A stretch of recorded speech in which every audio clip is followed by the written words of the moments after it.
Hello and welcome to the Sherlock Holmes Bedtime Stories podcast. Each episode is a section from a classic Sherlock Holmes story with relaxing music to help you fall asleep. If you love the podcast and never miss an episode, please follow us on Spotify and Apple Podcasts and leave a 5-star rating. If our podcast has become a part of your bedtime routine, please consider supporting the show by clicking the link in the show notes. Our show is completely free, in part thanks to support from listeners like you. There are options to give one time or on a monthly basis. So sleep easier by clicking the Support This Podcast link in the show notes and become a supporter today. And as always, if you're enjoying the pod, please spread the word. Sharing with friends and family really does help. Thank you for joining us this evening.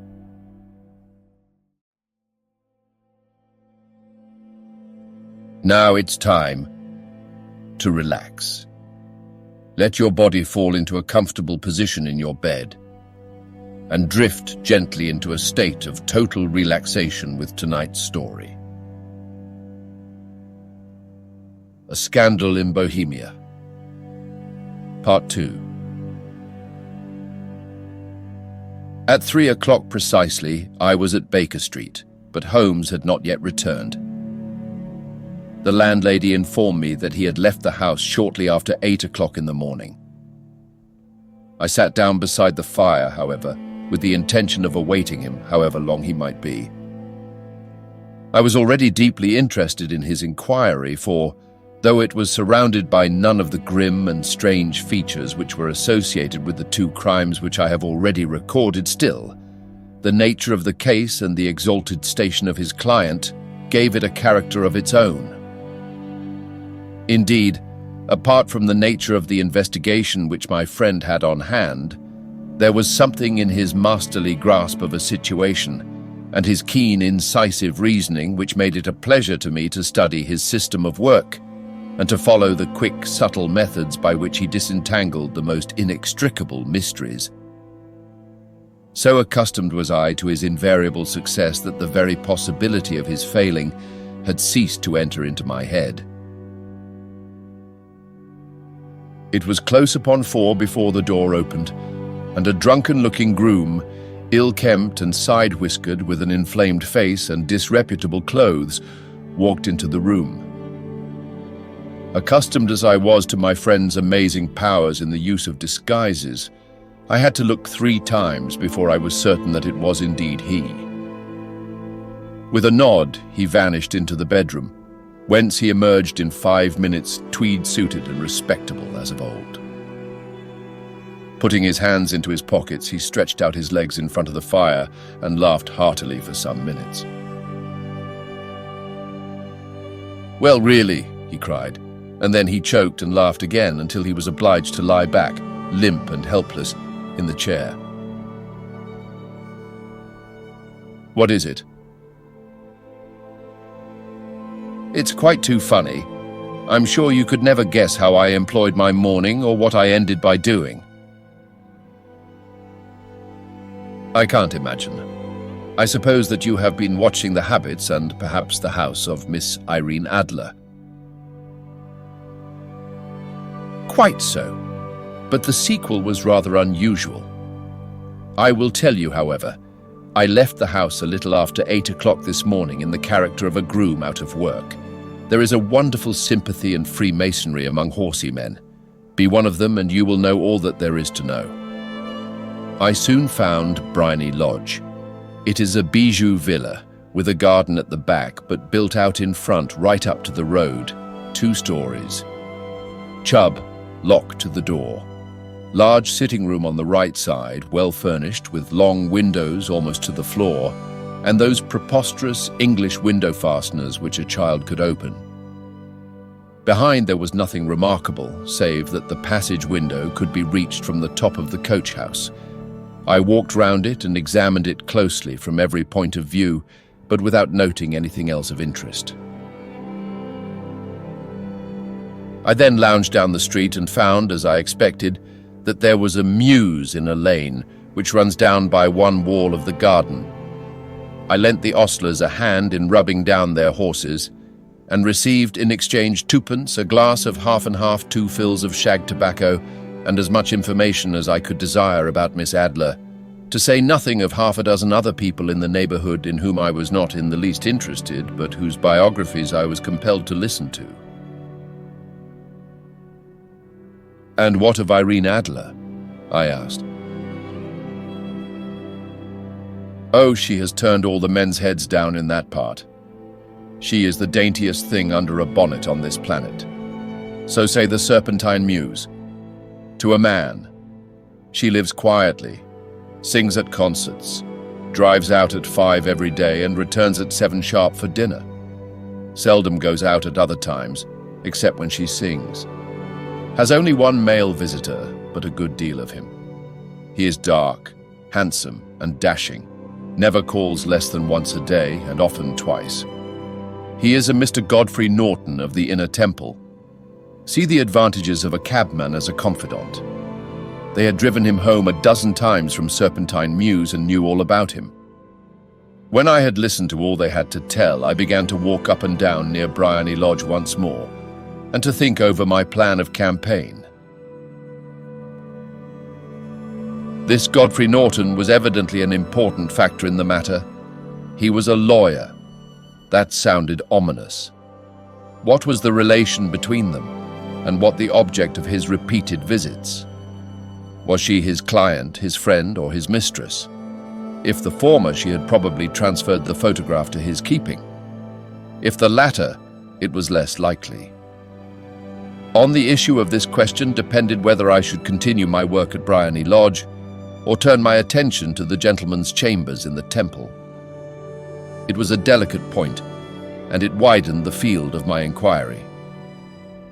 I fear that I bore you with these details, but I have to let you see my little difficulties if you are to understand the situation. "I'm following you closely," I answered. I was still balancing the matter in my mind when a hansom cab drove up to Bryony Lodge, and a gentleman sprang out. He was a remarkably handsome man, dark, aquiline, and moustached, evidently the man of whom I had heard. He appeared to be in a great hurry, shouted to the cabman to wait, and brushed past the maid who opened the door with the air of a man who was thoroughly at home. He was in the house about half an hour, and I could catch glimpses of him in the windows of the sitting room, pacing up and down, talking excitedly, and waving his arms. Of her I could see nothing. Presently he emerged looking even more flurried than before. As he stepped up to the cab, he pulled a gold watch from his pocket and looked at it earnestly.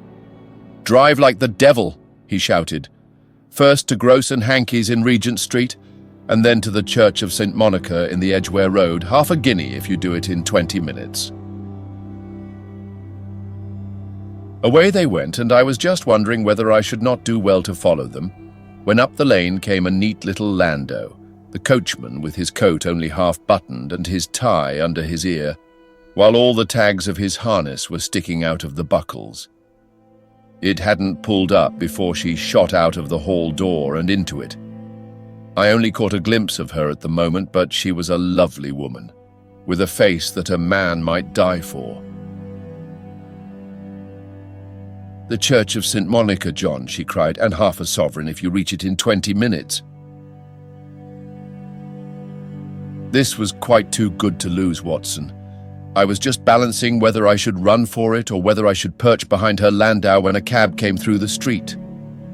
The driver looked twice at such a shabby fare, but I jumped in before he could object. "The Church of St. Monica," said I, "and half a sovereign if you reach it in 20 minutes. It was 25 minutes to 12, and of course it was clear enough what was in the wind. My cabby drove fast. I don't think I ever drove faster, but the others were there before us. The cab and the landau with their steaming horses were in front of the door when I arrived. I paid the man and hurried into the church. There was not a soul there save the two whom I had followed, and a surpliced clergyman who seemed to be expostulating with them. They were all three standing in a knot in front of the altar. I lounged up the side aisle like any other idler who has dropped into a church. Suddenly, to my surprise, the three at the altar faced round to me, and Godfrey Norton came running as hard as he could towards me. "Thank God," he cried. "You'll do. Come, come." "What then?" I asked. "Come, man, come. Only 3 minutes, or it won't be legal."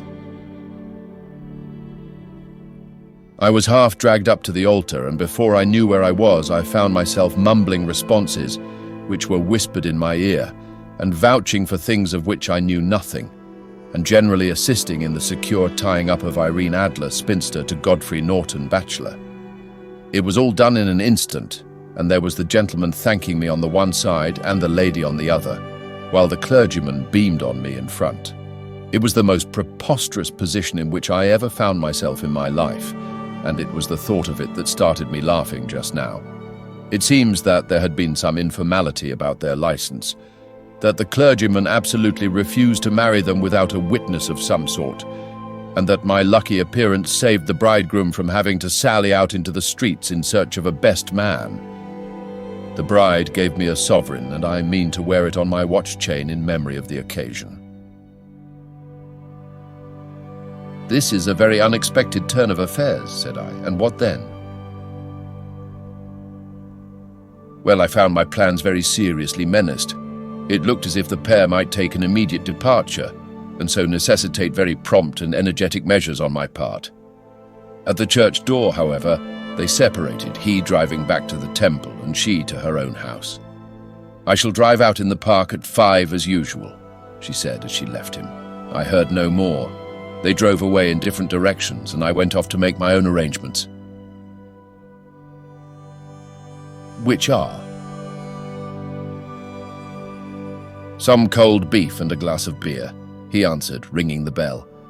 "I have been too busy to think of food, and I am likely to be busier still this evening. By the way, Doctor, I shall want your cooperation." "I shall be delighted." "You don't mind breaking the law?" "Not in the least." "Nor running a chance of arrest?" "Not in a good cause?" "Oh, the cause is excellent." "Then I am your man." "I was sure that I might rely on you." "But what is it you wish?" "When Mrs. Turner has brought in the tray, I will make it clear to you. Now," he said as he turned hungrily on the simple fare that our landlady had provided, "I must discuss it while I eat, for I have not much time. It is nearly 5 now. In 2 hours we must be on the scene of action. Miss Irene, or Madame rather, returns from her drive at 7. We must be at Briony Lodge to meet her." "And what then?" "You must leave that to me. I have already arranged what is to occur.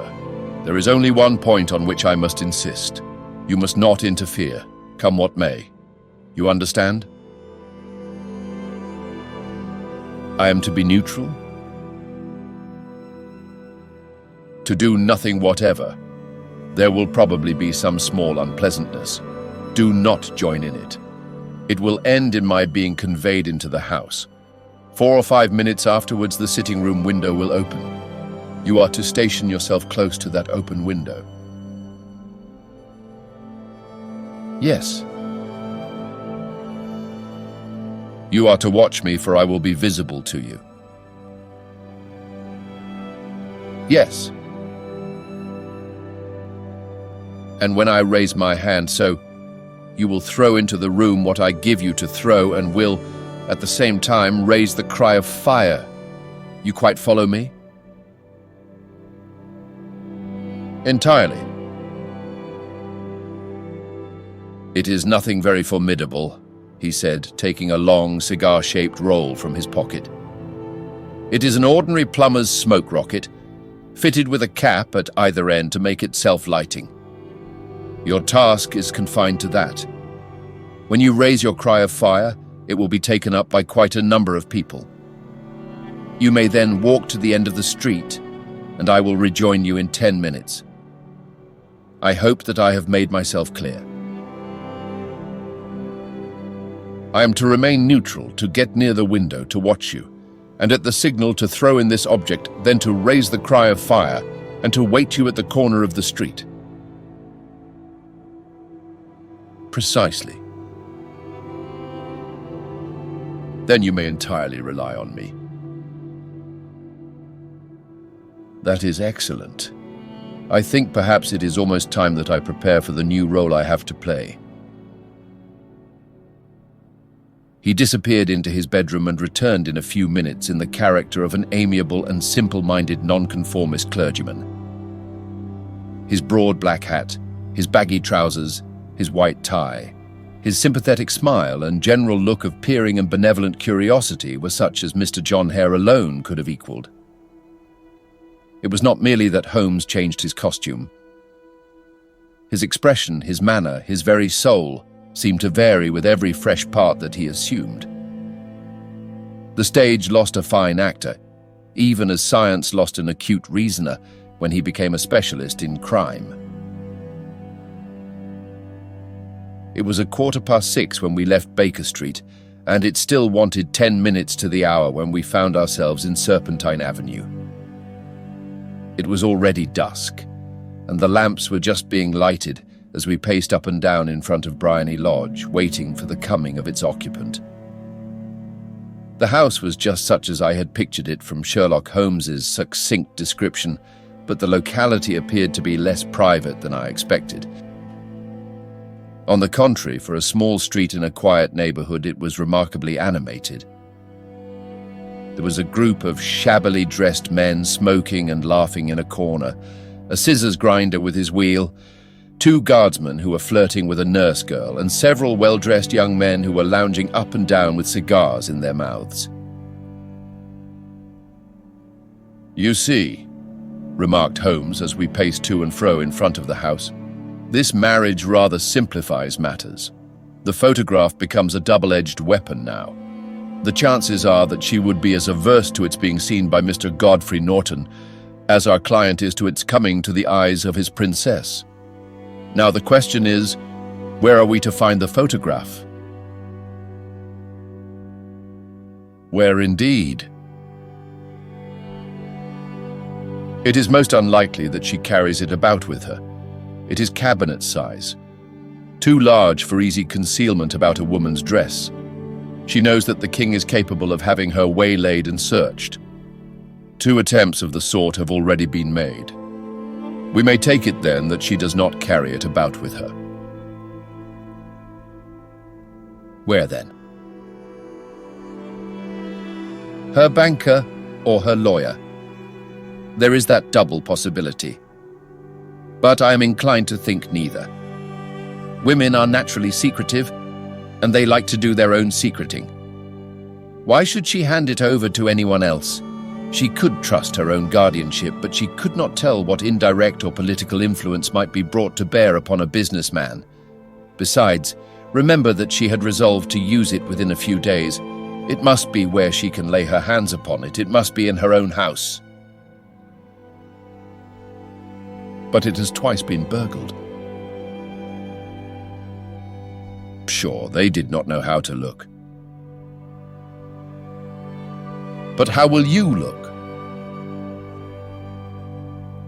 "I will not look."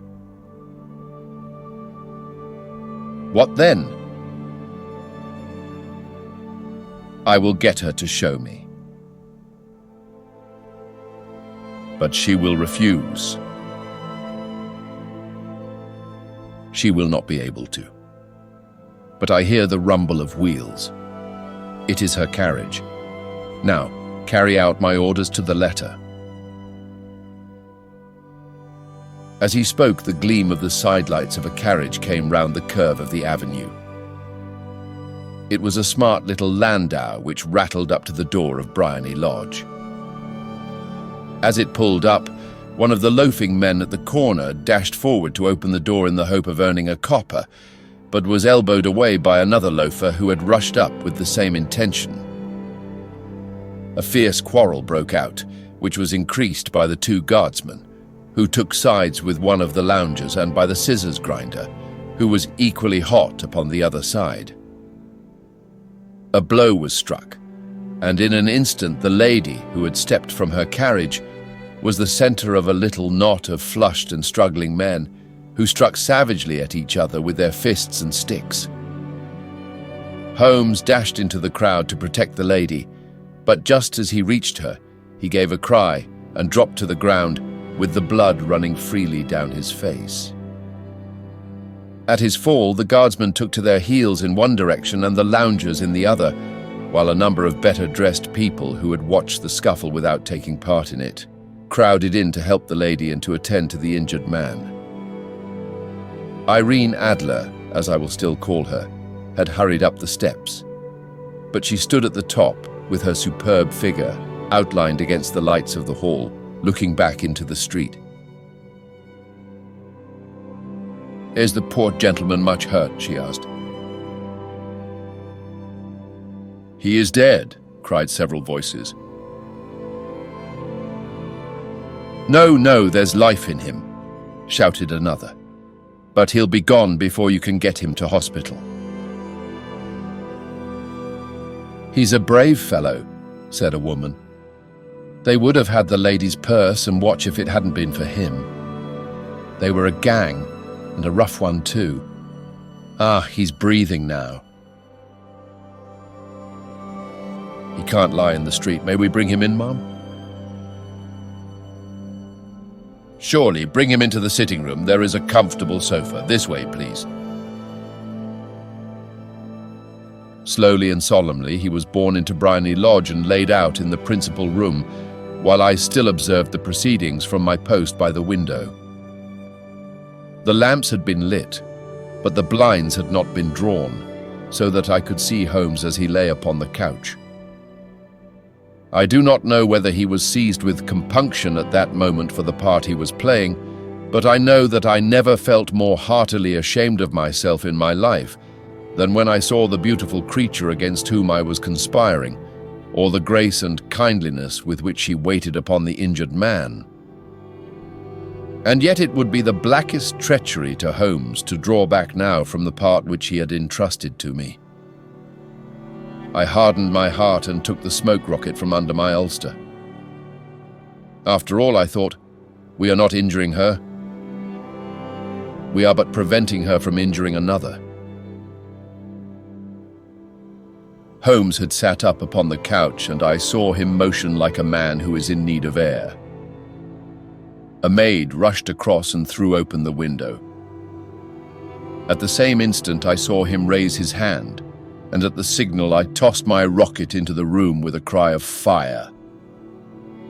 The word was no sooner out of my mouth than the whole crowd of spectators, well-dressed and ill, gentlemen, ostlers and servant maids, joined in a general shriek of fire.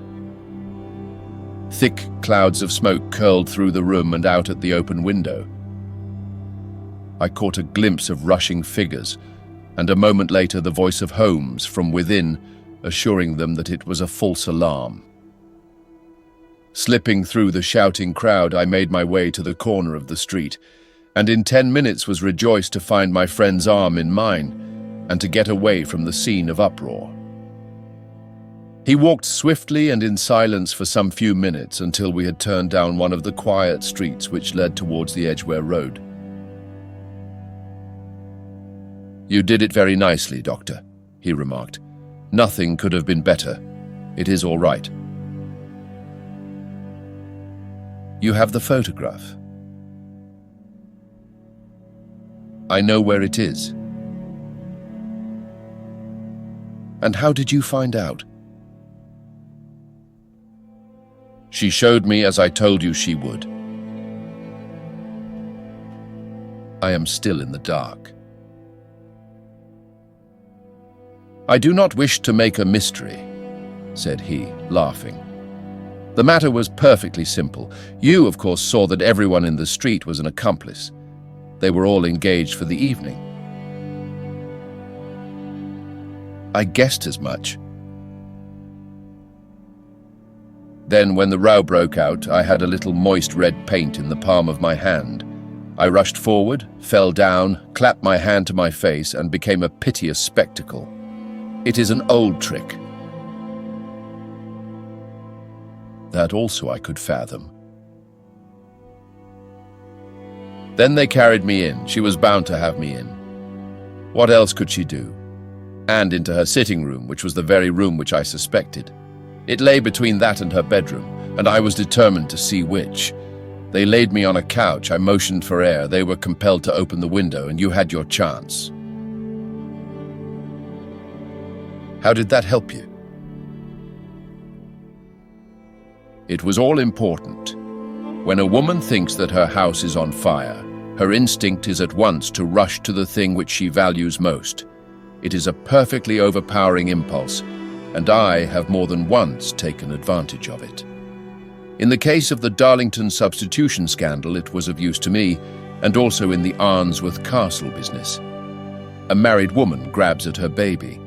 An unmarried one reaches for her jewel box. Now it was clear to me that Our Lady of today had nothing in the house more precious to her than what we are in quest of. She would rush to secure it. The alarm of fire was admirably done. The smoke and shouting were enough to shake nerves of steel.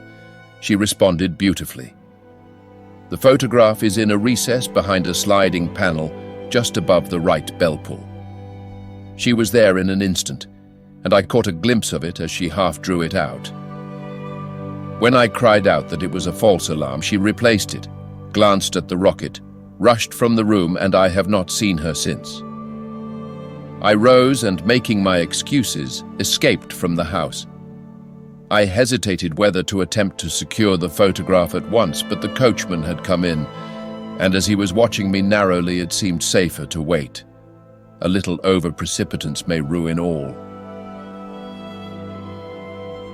"And now?" I asked. "Our quest is practically finished. I shall call with the king tomorrow, and with you, if you care to come with us.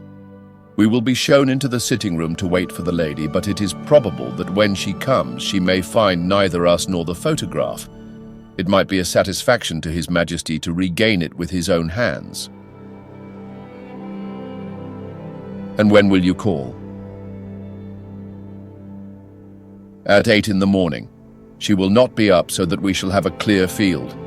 Besides, we must be prompt, for this marriage may mean a complete change in her life and habits. I must wire to the king without delay." We had reached Baker Street and had stopped at the door. He was searching his pockets for the key when someone passing said, "Good night, Mr. Sherlock Holmes." There were several people on the pavement at the time, but the greeting appeared to come from a slim youth in an ulster who had hurried by.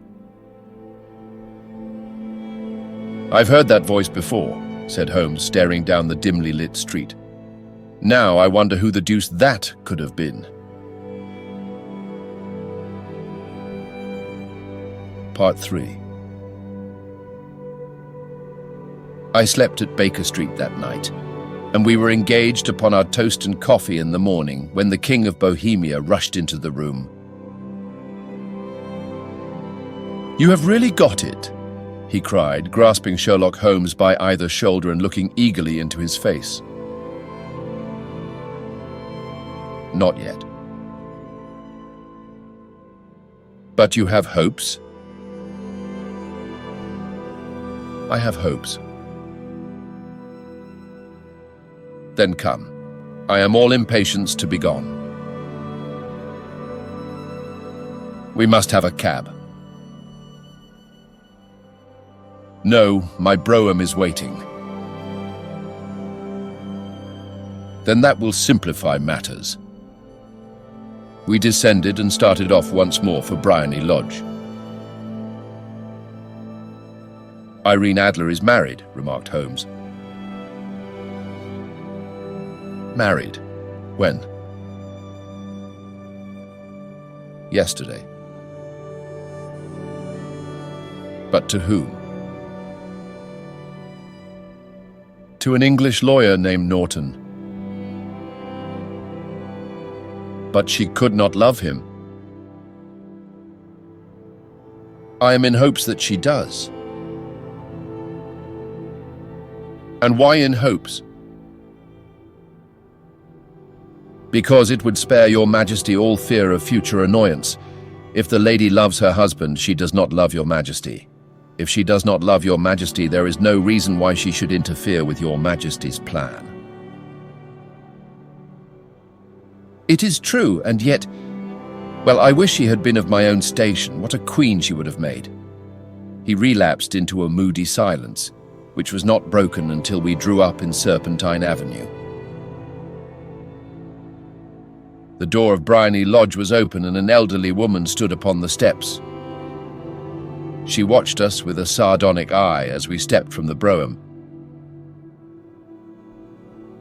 "Mr. Sherlock Holmes, I believe," said she. "I am Mr. Holmes," answered my companion, looking at her with a questioning and rather startled gaze.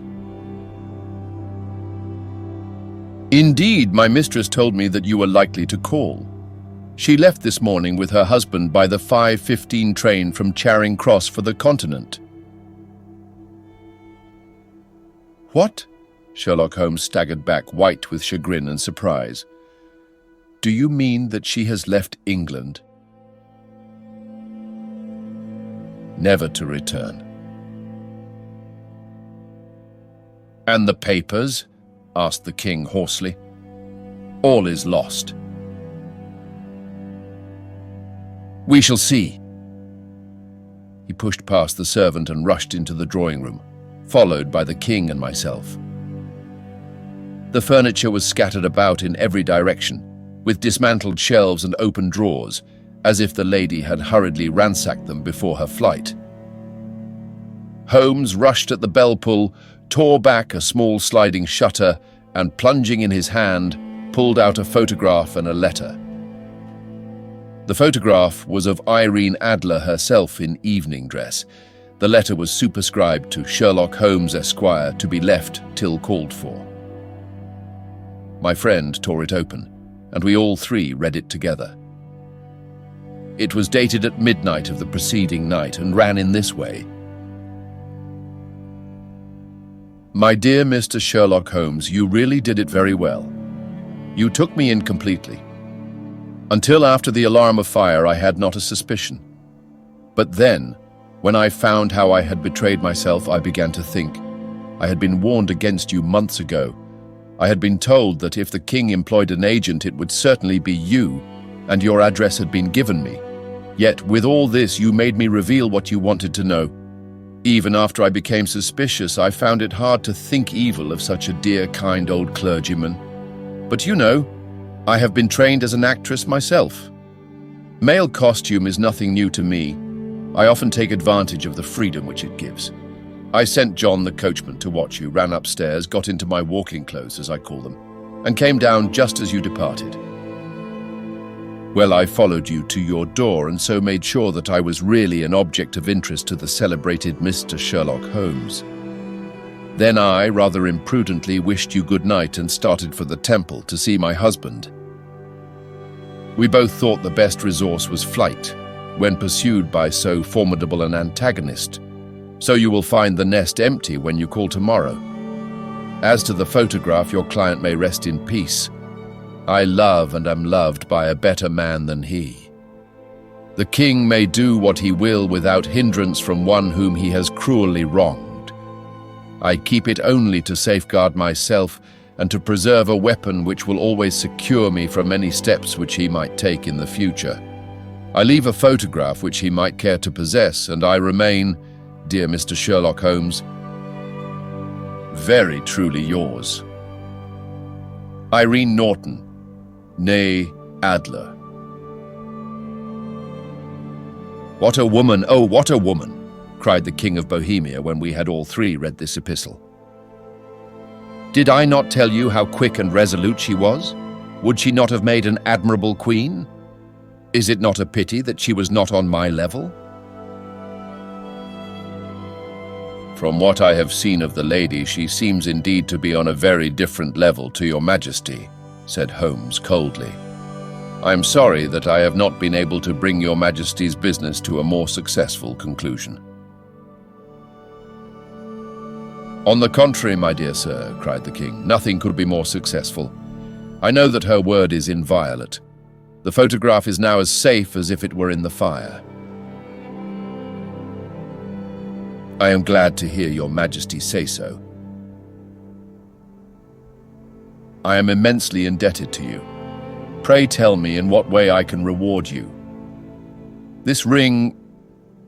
He slipped an emerald snake ring from his finger and held it out upon the palm of his hand.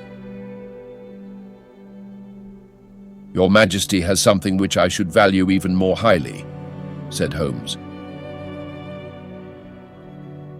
You have but to name it. This photograph. The king stared at him in amazement. Irene's photograph, he cried. Certainly, if you wish it. I thank your Majesty. Then there is no more to be done in the matter. I have the honor to wish you a very good morning. He bowed, and turning away without observing the hand which the king had stretched out to him, he set off in my company for his chambers. And that was how a great scandal threatened to affect the kingdom of Bohemia, and how the best plans of Mr. Sherlock Holmes were beaten by a woman's wit. He used to make merry over the cleverness of women, but I have not heard him do it of late. And when he speaks of Irene Adler, or when he refers to her photograph, it is always under the honorable title of the woman.